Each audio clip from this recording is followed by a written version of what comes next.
Hello, Exiles. Today, I want to tell you about a build that I've been league starting every league for the last 6 leagues since they introduced the skill. It got a big buff this league, and I've been able to take it into some crazy content along with some new friends of mine who I met who are running a Magic Find party. But the build is actually really good, even if you're not doing Magic Find. I traditionally just league start it with some friends, whoever's willing to play with me. It is a party play support build, so if you don't have friends, unfortunately, this isn't the build for you. But if you do have friends and you want to have a lot of fun and a really strong league start, maybe you should give it a try. So first off, what is this build? So this is a life stacking link support build using Flame Link. Flame Link gives 5% of your maximum life as fire damage to your target. As you can see on this character, I have a frankly insane amount of life, almost 29,000. I am #1 life on the Po Ninja leaderboards by a wide margin. There's very little reason to obtain this amount of life if you're not playing this build, and it seems nobody else is playing this build. What do those numbers actually mean? So if you look at the tooltip, I currently grant 1,689 to 1,815 flat fire damage according to the tooltip. Now, it's actually quite a bit higher than that. I'll show it's a spreadsheet in a few minutes that goes into the exact breakdowns of the calculation. But if we take a look at the passive tree, there's some nodes that are not included in the tooltip. Notably, these up here, you get 15% buff effect, and these down here, where you're going to get 20% buff effect if you've cast a link recently. So you kind of just spam the link, and you get 35% increased buff effect. So multiply this number by 35%, and you get closer to the real number. This build got buffed like crazy this league, which I'm going to talk about first because it's kind of crazy. There's this new mastery. Your movement speed is equal to the highest movement speed among linked players. So if I'm walking around, I mean, you can see I don't even have move speed on my boots. My gear is cracked, by the way. We'll go through my gear in a minute. But if I link to my friend here, all of a sudden I have a bunch of speed. And that means no matter how fast the other players that I'm playing with are, I can keep up with them and not fall behind in maps. The biggest downside of this build in prior leagues was it was really slow compared to builds that build a bunch of attack speed, get to use movement skills. Like I have a flame dash, but that's not really enough. And now with this mastery, you can just absolutely blast maps. I've been able to play with a bunch of different people, even somebody running like a Mage Blood with a Quicksilver Flask and an Onslaught Flask and able to keep up. And that's crazy. So before we get into my gear, because my gear is pretty insane, but you're not going to be expected to have any of this on a league start. I've been very lucky with currency and been able to invest a lot in the build. It's not actually that expensive because gear that has a ton of life and very few other stats on it is not super in high demand. But it is a little bit expensive for the gear that I have because I've min-maxed almost every single slot. So quickly, let's take a look at the POB. And if we look, you can see that this tree at level 88, let me downscale this. At level 88, we have 6.3k life. Now, that's completely naked. No jewel sockets, no equipment, nothing. And that's going to equate to around 400 to 600 flat fire damage for your carry, which is ridiculous. Like, if you're talking about LE DPS on crafted weapons, that's already getting really high up there. Think about the flat damage numbers that you see on like really high expensive pieces of gear. This build is able to give damage equivalent to some ridiculous weapons even without gear investment. So if we take a look at this spreadsheet where I have calculations to talk about how much damage you're giving at different life breakpoints, you can see that it's 6,000 life, which is less life than we have at level 88 naked.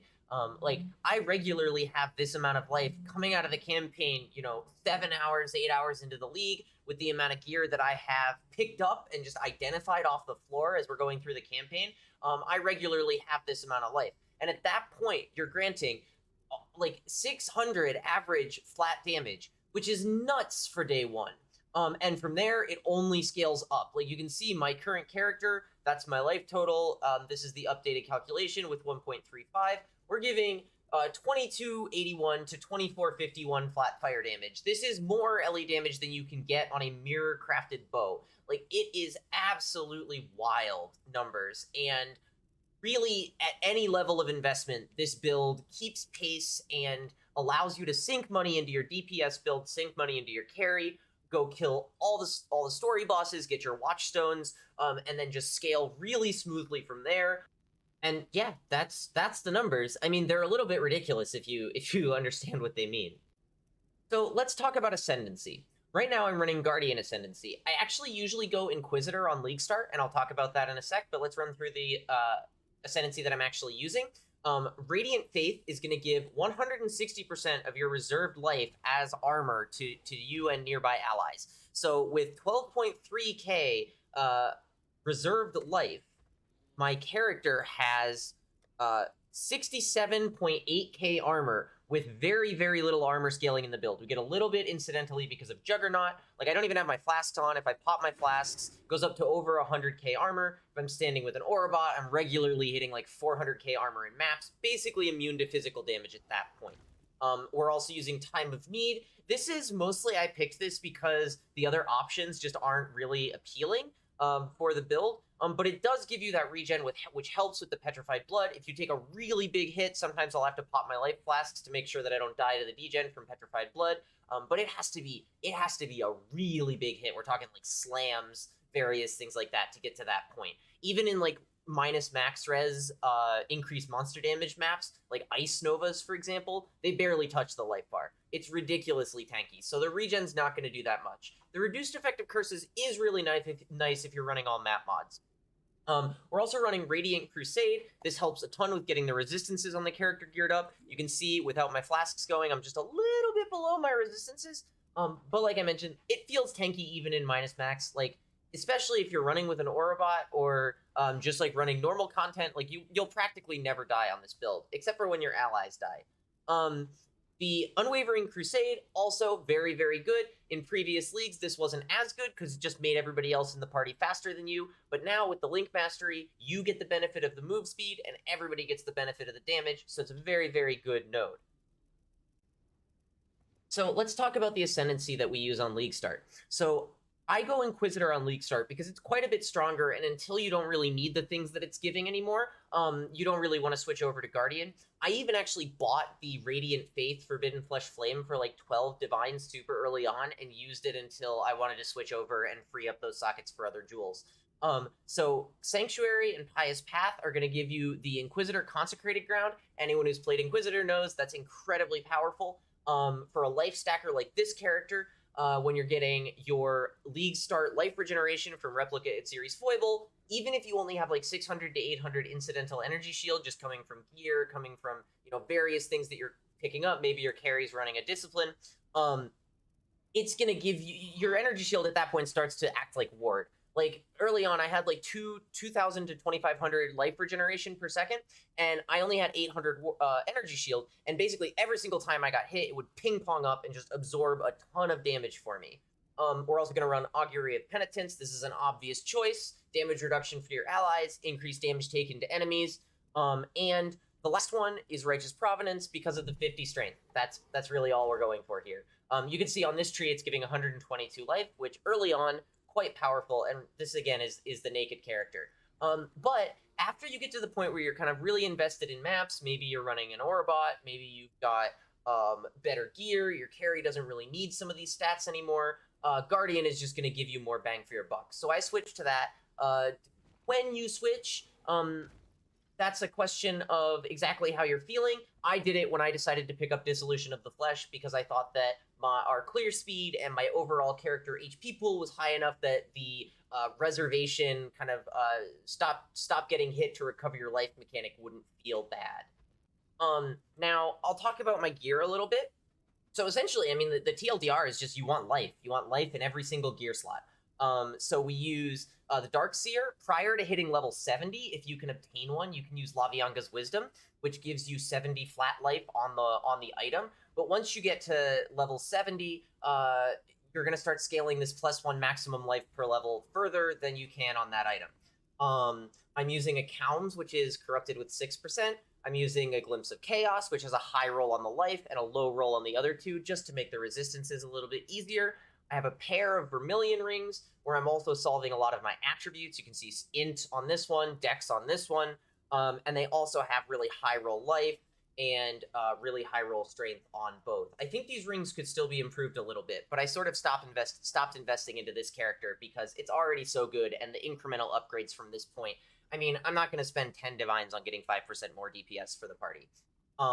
I have this talisman. Now, it's probably going to be really difficult to get a talisman that's like this. You can use a replica at Ziri's Foible early. I bought one on day 2 for 15 chaos, and that gives you a ton of life regen. It gives you a ton of flat life. You can quality it, and at 20 life quality, it's 120 flat life. This amulet is insane. I mean, tier 1 life, tier 1 strength, 12% increased maximum life on the implicit, and I use the tainted oil to allocate blood siphon, which gives me another 10% life and 20 strength. My shield, I got pretty lucky. I was fishing for crucible trees for a while. This could be made a lot better with what I know about crucible tree crafting right now, but I'm working on a wand for my other character instead. But it has 75 flat life and 6% increased strength on the crucible tree. The resistances, the cold res is actually pretty nice. It helps mitigate the Ice Nova strong boxes when you're running juiced content. But really, I would prefer to have a different node. That's not super exciting for the build. The shield itself, I crafted with essences. It took me like a tiny handful of essences, and it could be a lot better. But I got the tier 1 strength roll and the life roll, and I figured, you know what, we'll leave it at that until I get a better base. And then I never got a better base. This belt, little bit pricey. 10% maximum life, 12% attributes, tier 2 flat life, so it could be improved, and it doesn't have flat strength on it. But again, like, there's really no reason to go further than this. And then the gloves, we're solving a little bit more attributes, big resist roll, tier 1 life, tier 1 hybrid life, tier 1 strength. So these are really good. I'll talk about the mine throwing speed in a second, because that's kind of a cool tech that I'm using. And my boots, I think these are maybe the funniest item that I'm wearing, because they do have an open prefix to craft move speed, but I crafted armor instead, because I don't need move speed, so why not? That pretty much covers the gear. We'll talk a little bit about some of the jewels that I'm using. So I have these 35% effect, flat life, and attributes going on my cluster jewels. These could also be improved. Again, didn't really feel like doing it. This timeless jewel was actually surprisingly cheap for what it got me. I have 4% maximum life here, 4% maximum life here, and 4% maximum life here on the nodes that I'm already taking for my existing pathing. I also have Dissolution of the Flesh. Now, this item is a little bit interesting. If you've never played with it, what happens now is when you take damage, that doesn't actually get taken away from your life pool. It reserves it. And the reservation will go all the way until it turns off anything that you have reserved on your life. Then it'll unreserve those and keep going until you die. So it actually feels really tanky, even though you need to stop taking damage for 2 seconds to get your life back. And if you have enough recovery and enough, so I'm running Petrified Blood, so I have a bunch of regen to kind of offset that. Actually, I'm running an Anomalous Petrified Blood with linked to an Enhanced support, because I can spare the reservation. And that gives me 49% damage reduction on top of like a 15.8k unreserved life pool. That starts to make the character feel really, really tanky. All right, so let's talk about skill gems. So for auras, I'm running Vitality and Purity of Elements on an Eternal Blessing support. Eternal Blessing is actually really, really strong when you're a blood magic character, because you're not going to be reserving anything on your mana anyway, so you get one entire free aura with no reservation. It disables anything that's reserving mana, however, it causes the reservation of the linked aura to be 0. So quite powerful, and that allows me to run this Vitality and this Anomalous Petrified Blood and still stay above that 50% reservation point. The other skills that I'm using, I have a cast when damage taken Spirit Offering. This is very specifically to mitigate corpse detonation strong boxes, the detonates nearby corpses. Those happen in waves, so if you happen to get clipped by the detonation, then the Spirit Offering goes off, consumes a bunch of the corpses, and makes the rest of the explosions a little bit less scary as it goes on. It happens really quickly, so a lot of people, I think, overlook this kind of tech. But also, doing something like this, a cast when damage taken corpse consumption, also helps mitigate porcupines, because when the porcupine spikes hit you, your cast when damage taken goes off. And actually, if the corpse disappears while the spikes are in flight, the spikes don't do damage. So the first spikes will do damage, and then the rest of the spikes from the pack won't do damage. So very, very powerful tech. We have our actual flame link. I've got it linked to an empower. That's just to get a little bit more flat damage. You can see that it's got that line of text for flat damage on it. That's in addition to the 5%. And since we can, we might as well. Flame Dash is in there just because of socket colors, and I guess it gets a little bit more cooldown. Doesn't really need to be linked to the Empower, but we're not very socket starved, even though we're wearing a Calms. So Stormblast Mine applies 3% increased damage taken to enemies near it, and with Divergent, you get 20% increased effect of that aura. I'm running that with an Arrogance support for even more effect of the aura, Swift Assembly to make getting the mines thrown quicker, and Divergent Minefield support, which raises the total number of mines that I can throw. All in all, this is giving about 115% increased damage taken per single target. It makes killing Beyond bosses, Delirium bosses, map bosses way faster when you can throw these mines out. So very useful piece of tech to include in a support build. Now, this build is, at this point, kind of optimized to use, to be done in party play. When I was League starting, I was actually playing with a Blunderbore chest piece and the Gull helmet. So Blunderbore gives you a lesser massive shrine. If you wear a perfect roll on the effect Blunderbore and a perfect roll on the effect Gull, you get 50% increased maximum life from the massive shrine. And then in addition, that lets you take advantage of the new mastery that they added. 15% increased maximum life if there are no life modifiers on equipped body armor. So because the Lesser Massive Shrine doesn't count as a life modifier, and we're getting enough strength to use Blunderbore anyway without even really having to worry about it, you wind up getting 65% increased maximum life from just your chest piece and your helmet. Now, that's not as much as you get out of Calms, especially when you have the 6% implicit on the Calms, but this can be a little bit pricey. So maybe a very good league start option is to go Blunderbore.